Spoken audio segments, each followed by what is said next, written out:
let me explain CryptoPunks again to you, just to reiterate.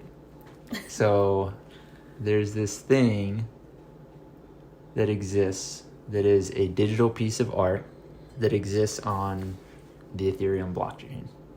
Okay, so it's on the blockchain. You own it. You have proof of ownership of it. Do you think that we should... The CryptoPunks are the original NFTs, and they're going for like $40,000 right now. And we have a Bitcoin, a little bit more than one. So we could swap that out for a CryptoPunk. Do you think that's a good idea? No. I think after you showed me what it was, I expected it to actually look like art.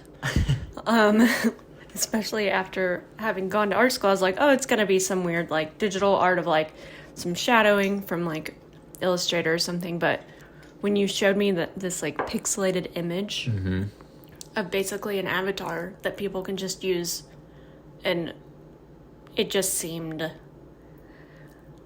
a little bit irresponsible to spend $40,000, even if it's Bitcoin and you can like trade it, I guess. Okay, but what about when we've gone to the MoMA here in San Francisco and there's like a piece of art that's like 12 feet tall and it's literally just a circle, like a red circle or like a white block, like literally little Juniper could have painted it. Yeah, like a little abstract painting.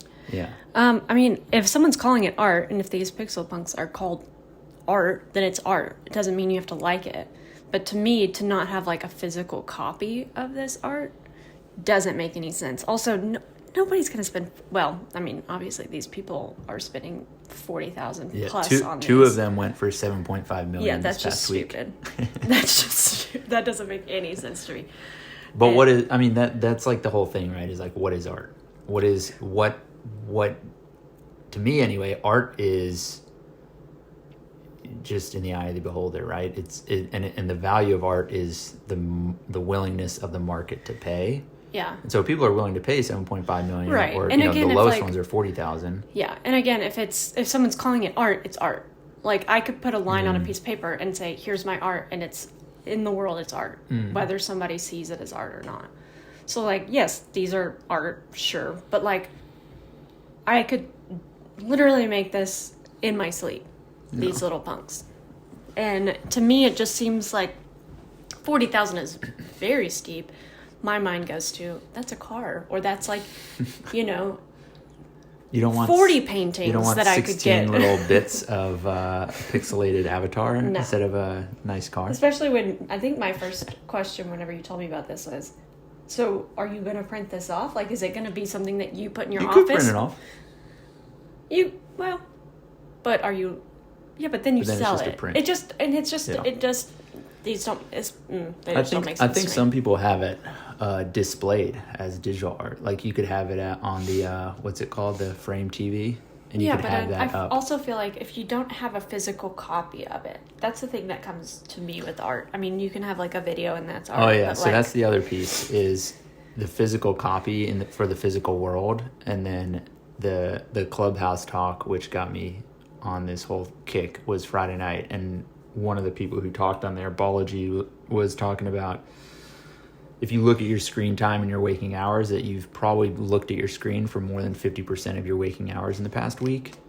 And so if you look forward, like we're basically going to spend more than half of the rest of our lives in the metaverse, right? In the digital world. And so why not? Sad. Well, is it sad? I don't know. It does make me sad. So, well, that's a whole nother thing to question, which I don't disagree with you on. But if we are living close to 50% of our time in a digital world, shouldn't we decorate that digital world with digital art that's native to that space? Yeah, but don't pay nobody pays $40,000 for a piece of art. No, people do. Well, these are tech people that have a lot of money, and they're like, what am I going to spend? I'm in this Bitcoin universe, and somehow I just have money to throw. So to me, it's like, it just feels like it is a status thing, which a lot of times buying art is. But to me, when I look at a piece of art, if I feel moved by it, like, then I'm more interested. I might not even buy it then because half the time that isn't a museum and those aren't even for sale. That's the whole thing about art too, I feel like, is like that guy that you listened to on Clubhouse that was comparing whatever number of a crypto to the Mona Lisa just felt insulting. I'm like, okay, it just felt like he didn't really know what he was talking about, but that's okay. I don't know a lot about art besides what I've learned. It just feels just playing devil's advocate with this whole thing. But I don't feel like somebody looks at a CryptoPunk and is moved by it. Well, but I could be wrong. Yeah, I actually was pretty moved Friday night by CryptoPunks. But was that after you heard that podcast or Clubhouse thing? Yeah, it was, but it was more the story behind CryptoPunks, which I hadn't really fully understood yet. And then, when Dylan Field was talking on Clubhouse about selling Punk 7804 this past week for $7.5 million, I think it is a little bit of a status game, right? Like, I don't think anyone's denying that. And it's like, okay, if I owned a CryptoPunk, then I have status in the digital world. In the same way that people buy art, like, I don't want a $40,000 piece of paint on my wall. Like, that seems pretty silly. But it's like, if it moves you, then maybe it's worth it. And if, if it's an investment, then sure, I guess that makes sense. Yeah. So if you go to the museum and you see a painting, there's a little placard beside it, or plaque, whatever. And it doesn't give a ton of information usually. It's just the artist's name, what the medium is, what year, and like a brief, tiny, like 1-sentence description. So most of the time people go through museums, they look at the art, they're moved by it in that sense. They don't know the story behind it, oftentimes. So like, you talking about feeling moved by this CryptoPunk, well, you felt moved after you knew the story. So if this thing was just like in a gallery somewhere and you saw it, you'd probably be like, oh, that's kind of quirky and cool, and like move on. But because you know the story, then you're moved by it.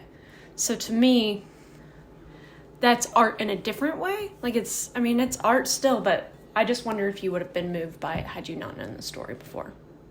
Yeah, totally. I wonder that too. Definitely feel a little bit like imposter syndrome, because these people were picking these up when the CryptoPunks were released. There's 10,000 of them. They were released 3 years ago for free, and like the goal of the project was not necessarily to like have them be sold for tens of thousands and now millions of dollars. So I think the people that picked them up years ago did pick them up because they were moved by them, aside from any potential future financial gains from owning them. Yeah, I think I'd just be curious to know why they started it in the first place, and why CryptoPunks. Like, why is that? Or like, what was the other one that you talked about? Like Mooncats. Like, what is this whole universe? I don't want to be a part of it. That's all I know. All right. On that note, until next time.